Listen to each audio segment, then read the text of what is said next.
Hello everyone, my name is Gary O'Mealy, and in this video we are going to discuss the different chemical classes of hormones.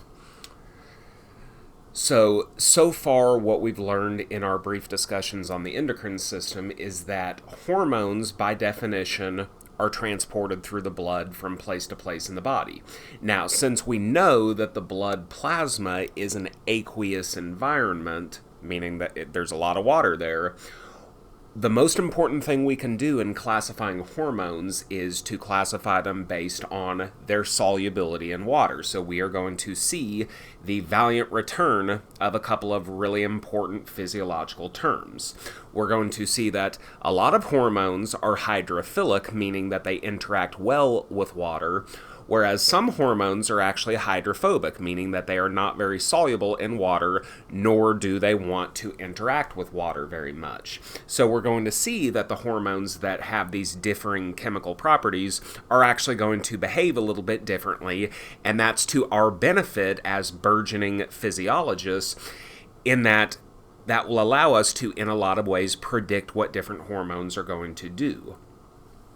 So you'll recall from a couple of lessons ago that whether you're talking about a hormone, a neurotransmitter, or whatever kind of signaling molecule, you can predict the location of a signaling molecule's receptor based on whether that signaling molecule is hydrophilic or hydrophobic.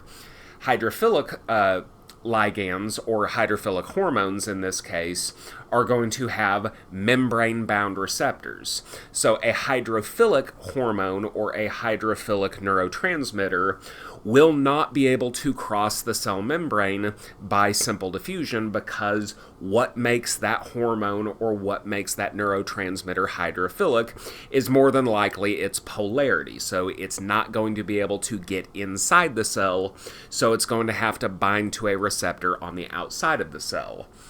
Hydrophobic hormones, on the other hand, are usually very nonpolar, so they will be able to cross through the cell membrane all by themselves. So in those cases, their receptors will be waiting for them somewhere inside the cell. Now, the receptor here is illustrated as being in the cytoplasm, but it could be just about anywhere inside the cell. The two most common locations are in the cytoplasm or inside the nucleus somewhere. So, as we see here, whether a hormone is hydrophilic or hydrophobic, this is going to tell us where the receptor is located, but in addition to that, it's also going to influence the expected outcome of what the binding of the hormone to the receptor is going to be, as we will see in the future. Okay, so let's go ahead and tackle the three different classes of hormones. The first class of hormones is really just kind of a conglomeration of three very similar but kind of different things: peptides, proteins, and glycoproteins. So the most important thing to understand about these is that these are going to be very hydrophilic, so we know exactly where their receptors are going to be. Steroid hormones, on the other hand, are very hydrophobic, so they're going to behave a little bit differently. And then the third class are amines and catecholamines, or you could just shorten this to just be amine hormones. Now, these are usually going to be hydrophilic, but we are going to see that there is a major exception. There is one kind of amine hormone that is actually very hydrophobic, and we'll make it very clear what that exception is here in just a moment. So let's start with the peptides. As you've learned previously, way back in Chapter 2, a peptide is a chain of amino acids which are joined together by peptide bonds through dehydration synthesis, but you're talking about a chain of amino acids that is really too short to actually fold into a protein. That's why we call it a peptide and not a polypeptide. So two of your most prominent examples of peptide hormones are antidiuretic hormone and oxytocin, which we will discuss in a future video on the posterior pituitary, which is where both of these hormones come from. So oxytocin, which is illustrated here, and antidiuretic hormone, these are peptides that only contain 9 amino acids in a connected chain. Now here's a question for you, something to think about. If oxytocin and antidiuretic hormone both are peptides and they both contain the same number of amino acids, why do they produce different effects as hormones? Well, hopefully you've kind of figured this out already. It's because even though they consist of the same number of amino acids, they consist of a different type of amino acids in different orders. So this is the sequence of oxytocin that you see here.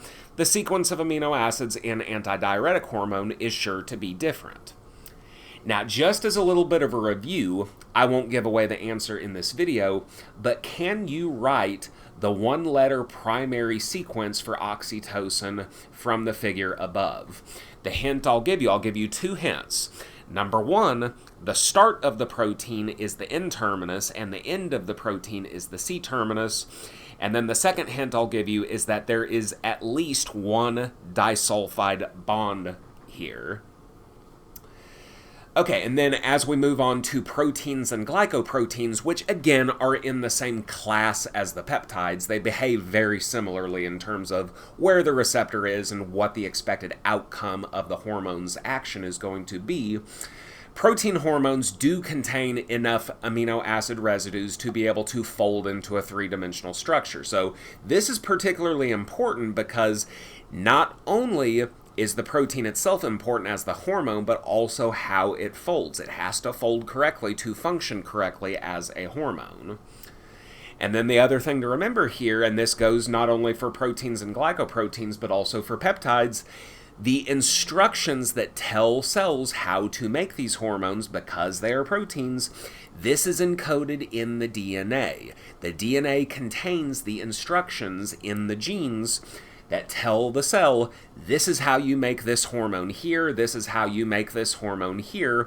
So when the correct cells that we'll end up talking about in the future, when those cells make these hormones and then secrete them, the synthesis of these hormones is directed by the instructions in the DNA, and the cell has to go through the transcription and translation processes in order to make these hormones. Now, one last thing I'll mention about peptide and protein hormones is that a lot of them, when they are initially synthesized by whichever cell is going to make them, they are initially synthesized in an inactive state. So these hormones are not really ready to go as soon as they are synthesized. They need to be activated in some way, either before they enter into the bloodstream or right when they enter the bloodstream. It's going to vary a little bit. So these types of inactive hormones, depending on kind of what stage in the process they're in, are either called pre-pro hormones, in which case they are very immature hormones that are definitely not ready to go, or pro hormones that are just about there but need a little bit of extra activation. Often this activation comes in the form of separate protease enzymes. A protease enzyme is an enzyme that essentially acts like a pair of scissors and cuts peptide bonds. So a protease enzyme will activate a pro-hormone or a pre-pro hormone by cutting off a little piece of the pre-pro hormone. So a pre-pro hormone is often going to contain a lot more amino acids than the actual active hormone actually does. And the reason why the activation occurs is because the protease will cut off the part of the protein that is keeping it inactive, meaning what is left over is going to be the actual active hormone. If you're having a bit of a hard time visualizing that and conceptualizing that, let's take a look at an illustration here. Okay, so on the left 2/3 of the screen here, this is the cell that is actually going to synthesize and secrete the hormone in question. You can see the nucleus on the far left, and of course the transcription process is going to occur in the nucleus. So following transcription, we have the messenger RNA, which contains the instructions on how to make this pre-pro hormone. This messenger RNA will interact with the ribosomes in purple here that are embedded in the rough endoplasmic reticulum, and that will lead to the budding off of a secretory vesicle containing the pro hormone in green there. Okay, so this prohormone vesicle is going to fuse with the Golgi apparatus, and the Golgi apparatus may contain that protease enzyme that is going to clip off little pieces of the prohormone that were previously keeping it inactive.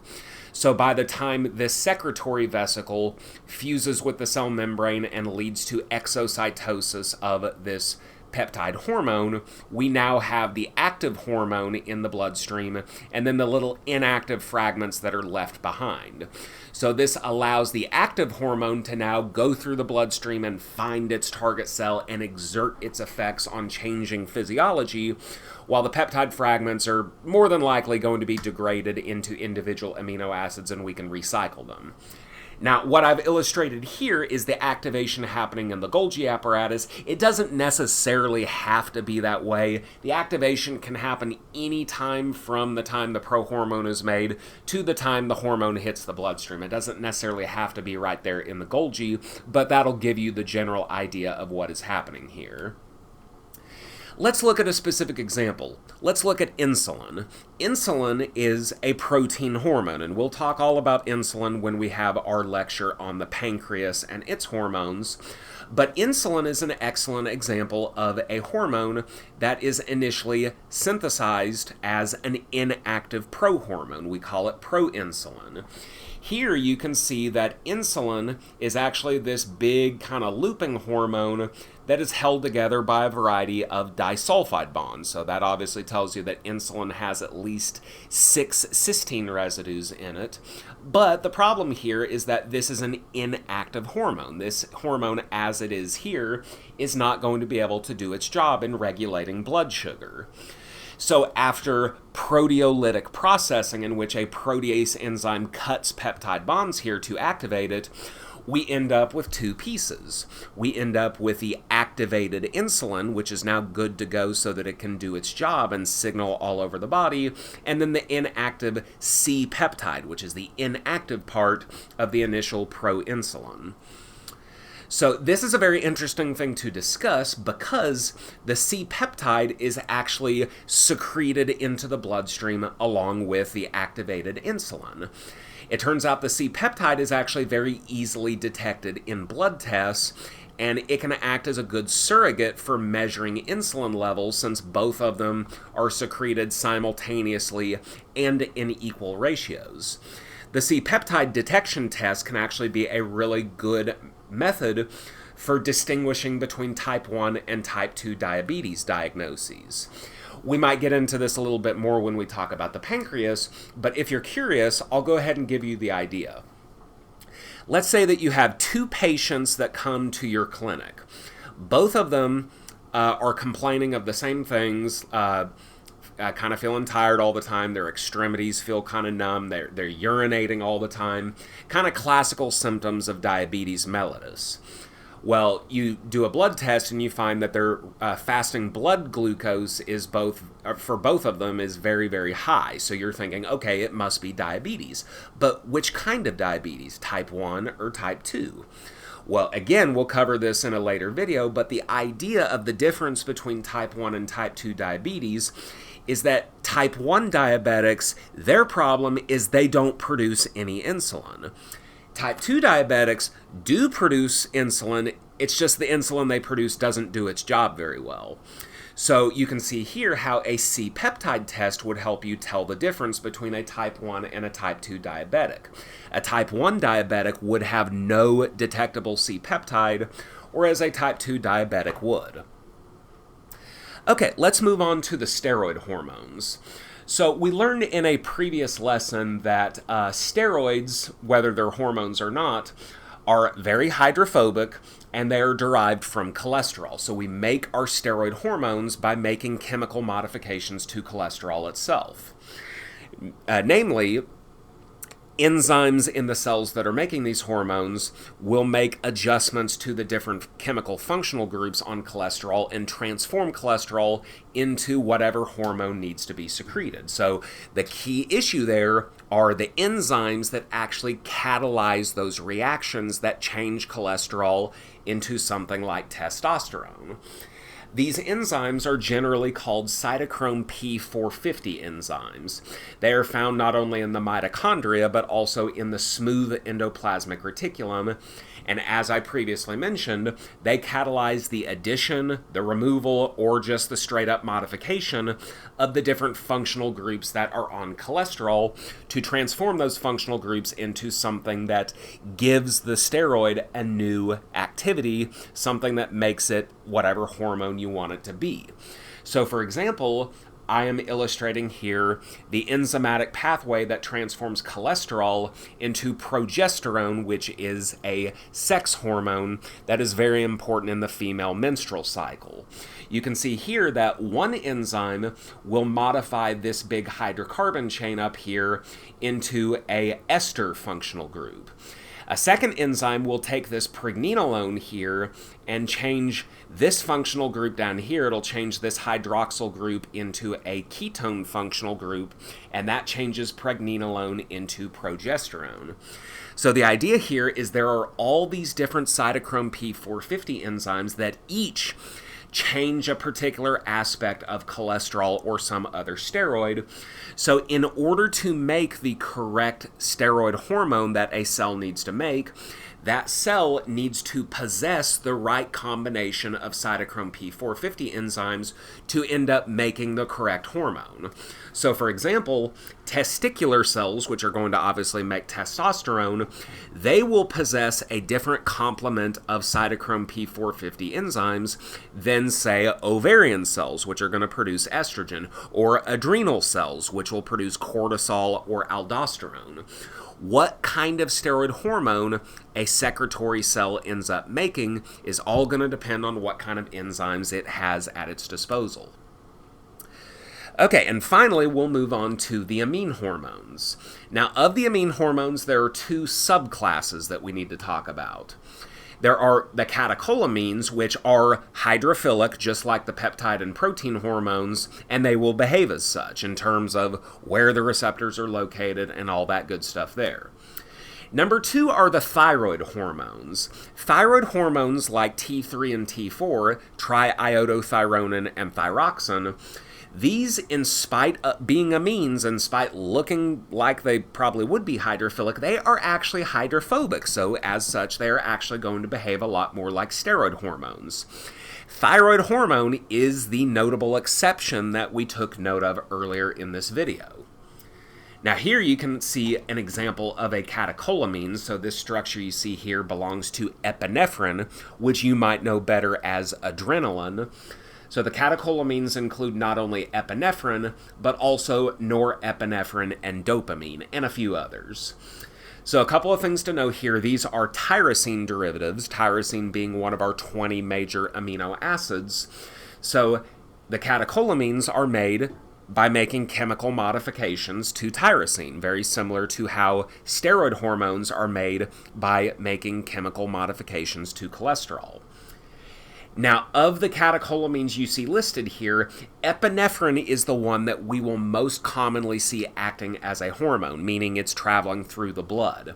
Norepinephrine and dopamine, they can act as hormones, but they are much more likely to act as neurotransmitters, meaning they are not traveling through the blood, but rather they are being secreted into the interstitial fluid by the axon of a neuron. And then if we take a quick peek at the thyroid hormones, you can definitely tell that the thyroid hormones share something in common with the catecholamines in the sense that these are tyrosine derivatives as well. But one of the major things that you will notice here, and we obviously already mentioned that these hormones are going to be hydrophobic and they'll behave like steroid hormones, the main deal with thyroid hormones is that they contain iodine.